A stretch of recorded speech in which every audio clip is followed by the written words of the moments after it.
Moi c'est Lucas, j'ai 21 ans et mon rêve dans la calisthénie est d'atteindre la full planche. C'est une figure emblématique de ce sport, mais qui crois-moi m'a posé beaucoup de galères. Ça fait maintenant 4 ans que j'ai découvert ce sport et 4 ans que j'avais envie d'atteindre cette figure.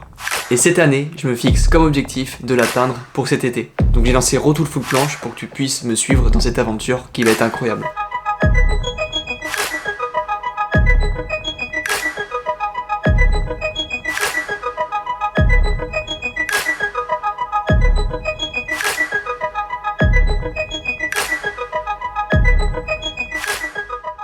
Donc dans l'épisode 1, c'était un petit peu l'introduction à ce défi qui reste fou. Et dans cet épisode, je vais te dire un peu mes stratégies. Donc là, j'ai commencé mes premières semaines d'entraînement à solidifier un petit peu mes acquis, que ce soit les handstand push-up, ma protraction scapulaire, et tout ce qui va être mouvement de poussée classique, donc du spécifique sur du hold à l'élastique, ou avec des tuck planches, des advanced tuck planches. Bref, renforcer mon haut du corps pour renforcer mes bases. Je pense que c'est la meilleure solution et de pas sauter les étapes à vouloir direct passer à des choses trop compliquées pour moi. Car je te rappelle, moi et la poussée, ça fait vraiment deux, je trouve ça vraiment dur. J'ai commencé avec un niveau vraiment pas fou, j'ai évolué très lentement, donc j'ai envie de faire les choses correctement. Donc là je suis actuellement toujours sur 3 à 4 entraînements par semaine de poussée, donc j'alterne toujours dans la même séance le poussée et le tirage pour être le plus polyvalent possible parce que je te rappelle j'ai quand même envie à côté d'exploser mon niveau en front lever avec mon front touch, mes front pull-up, la victoriane, bref, j'ai pas envie de faire que de la planche à 100%. Donc pour ce projet fou de la full planche, je suis allé demander des conseils à des athlètes qui ont déjà 10 fois mon niveau, qui sont déjà passés par le niveau que j'ai actuellement. Donc je suis allé m'enseigner chez Adrien SW qui a son programme full planche. Donc je me suis dirigé vers sa formation ultra complète sur la planche et si vous êtes intéressé par celle-ci, il y a un lien qui est dans la description. Franchement, n'hésitez pas, c'est incroyable. Donc je vais fortement m'inspirer de ce que je vais retrouver dans sa formation, histoire de pouvoir mettre les bonnes stratégies en place et progresser rapidement. Donc c'est parti pour ce deuxième épisode, cette aventure folle sur la full planche.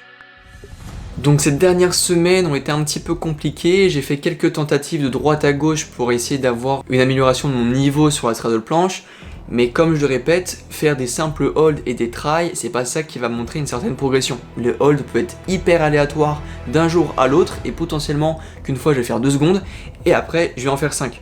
Il y a un changement technique, ça va dépendre de la condition dans laquelle t'es, est-ce que tous les astres sont alignés pour être fort. Donc je me suis pas trop fié à ça parce que si je me fiais qu'à mes tentatives de max, et bah j'ai pas du tout progressé. Par contre je sens que j'ai bien progressé sur un peu la compréhension de cette figure quand je fais des tentatives à l'élastique ou mes handstand push-up ou comme j'ai dit mon renforcement global sur les figures de poussée. Maintenant il y a un problème que j'aimerais régler et qui me saoule. Le problème c'est que je me suis persuadé que la poussée c'était pas fait pour moi. J'arrive pas à aimer ça. J'arrive pas à aimer mes séances de planche et du coup, comme j'aime pas mes séances, bah je vais pas me donner à fond dedans et du coup je vais pas progresser autant que j'aimerais progresser. Toi-même je pense que t'en es conscient, mais si t'aimes pas quelque chose, tu vas pas donner tout le potentiel pour évoluer dans ce quelque chose que t'aimes pas. Donc je suis pas forcément à l'aise sur les exercices, comme je suis pas à l'aise, bah j'aime pas trop mes séances et j'ai pas de sensation et du coup j'aime pas travailler ma planche. Et j'ai envie de remédier à ça parce que je pense que ce blocage mental, il m'empêche du coup de pouvoir faire plus de volume ou mettre plus d'intensité dans mes séances et potentiellement progresser plus vite. Comme l'a dit Valentin Blanc dans un podcast, il a dit qu'il fallait apprendre à aimer souffrir en planche.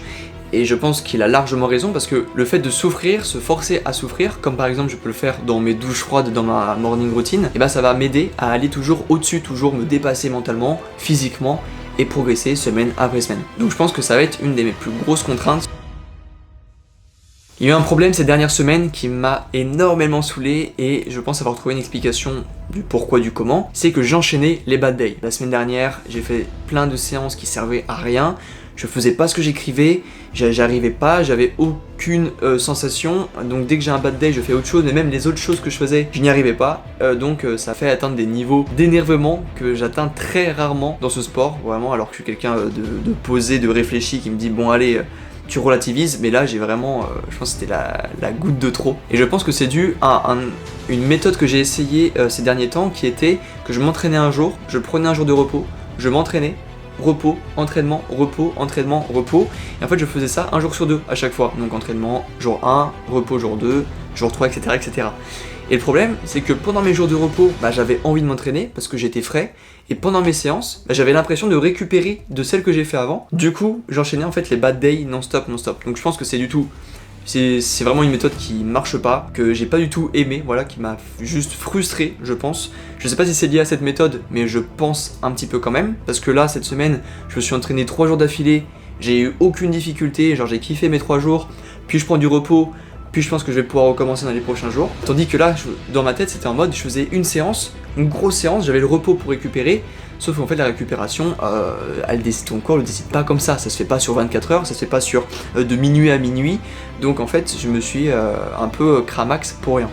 Après, j'avais le fait également que depuis cet été et début septembre, j'ai beaucoup enchaîné des grosses séances, je me suis beaucoup entraîné, j'ai beaucoup donné, ce qui a fait peut-être que j'étais dans un moment j'étais à la limite du surentraînement et que c'était le moment parfait pour pouvoir faire un petit deload ou récupérer, faire plus de jours de repos, me vider un peu la tête, bref. J'aurais peut-être dû écouter mon corps et prendre un peu plus de recul. C'est ce que j'ai fait, du coup j'ai enchaîné un peu plus de jours de repos et cette semaine j'ai repris, j'étais à fond la forme, c'était trop bien. Yo, on est parti pour les perfs. Donc là on est au parc à Château-Gontier et on va tenter straddle planche sans élastique, un max, et après je vais essayer avec élastique, voir si j'améliore un peu la forme, et le hold, on va tenter ça. Ça fait 2-3 jours que je me suis pas entraîné en push, donc j'espère qu'aujourd'hui ça va y aller, voilà.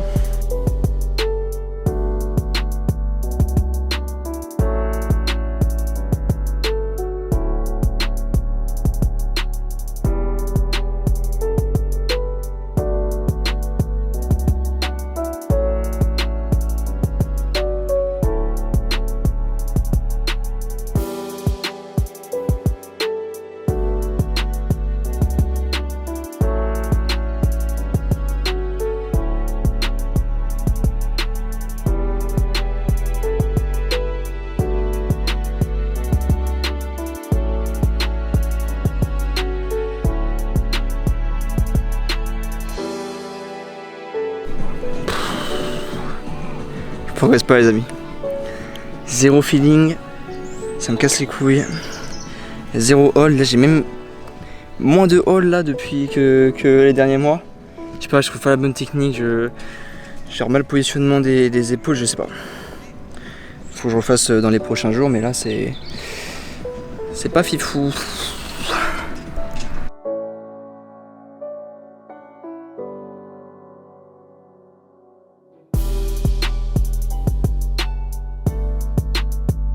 Il y a un dernier truc qui m'a fait vraiment atteindre le bout et quelque chose qui m'a vraiment saoulé, c'est une douleur qui commençait à apparaître au niveau de mon coude droit.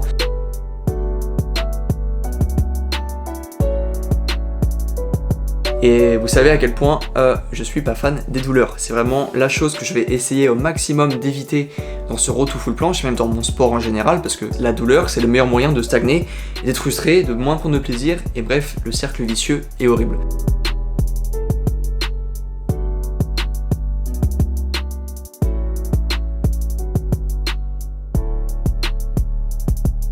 Donc je commençais à avoir une douleur au coude droit, donc je faisais quelques exercices de renfort droite à gauche sans le prendre en sérieux, et petit à petit cette douleur commençait à devenir en fait ça devenait une gêne à une douleur, donc je commençais à me dire merde, il y a peut-être quelque chose à faire. Et là depuis cette semaine, cette douleur commençait un peu à se dissiper parce que je faisais attention à mes exercices, je faisais attention à m'écouter, donc j'allais pas faire la séance que j'ai faite si je sentais que je pouvais pas la faire, donc j'allais pas me forcer à faire du volume si j'en étais pas capable, et je prenais souvent mes fins de séance pour lâcher un peu prise, récupérer du coup sur des exercices de renfort spécifiques à mon coude, spécifiques au tendon qu'il y a autour de mon coude, pour du coup diminuer au maximum les douleurs. Voilà, j'écoutais un maximum mon corps, je mettais une note sur 10 de ok, à quel point ça me fait mal, est-ce que ça a aggravé ma douleur, est-ce que ma douleur reste la même, est-ce que ma douleur diminue, et au fur et à mesure, je m'entraînais intelligemment en fonction des résultats que j'avais. Et c'est vraiment ce que je te conseille de faire quand tu as une douleur. Essaie de prendre un œil extérieur sur ce qui se passe, d'analyser différents exercices et de répondre intelligemment à cette douleur. Donc là actuellement je l'ai plus trop, je pense peut-être qu'elle va revenir dans les prochains jours. Si c'est quelque chose de long terme, je vais essayer vraiment d'y faire attention dans les prochaines semaines. Donc comme j'ai dit, aujourd'hui ça va beaucoup mieux, je progresse largement sur toutes mes figures de poussée, même physiquement j'ai l'impression d'avoir bien pris au niveau des épaules, au niveau des bras. Bref, je sens que je suis bien parti pour ce début d'aventure. Donc là je suis de plus en plus conscient que ce défi va être long. mais que je vais devoir me surpasser dans différents cadres, comme le mental, comme le physique, bref, il va vraiment falloir que je devienne plus fort. Et j'ai l'impression qu'en ayant changé un petit peu ma routine autour de mes entraînements, donc ma morning routine que vous voyez dans mes vlogs, mes projets pro qui avancent bien, mes séances sont de meilleure qualité. Voilà, je pense que c'est vraiment quelque chose qu'il va falloir bien gérer, que ce soit autour de ces séances et ces séances. Ça peut vraiment jouer sur ses performances. Et j'ai également pris du plaisir à travailler ma straddle press, donc c'est quelque chose que j'essaye de plus en plus et que je trouve trop agréable, et je pense qu'il va largement m'aider pour atteindre la full planche et même pour m'améliorer sur la straddle que je vise à court terme. Maintenant, pas de secret, c'est la régularité et la qualité qui va l'emporter dans mes séances. J'ai plus qu'à m'y tenir, à être au rendez-vous à chaque fois, à donner tout ce que j'ai. C'est parti.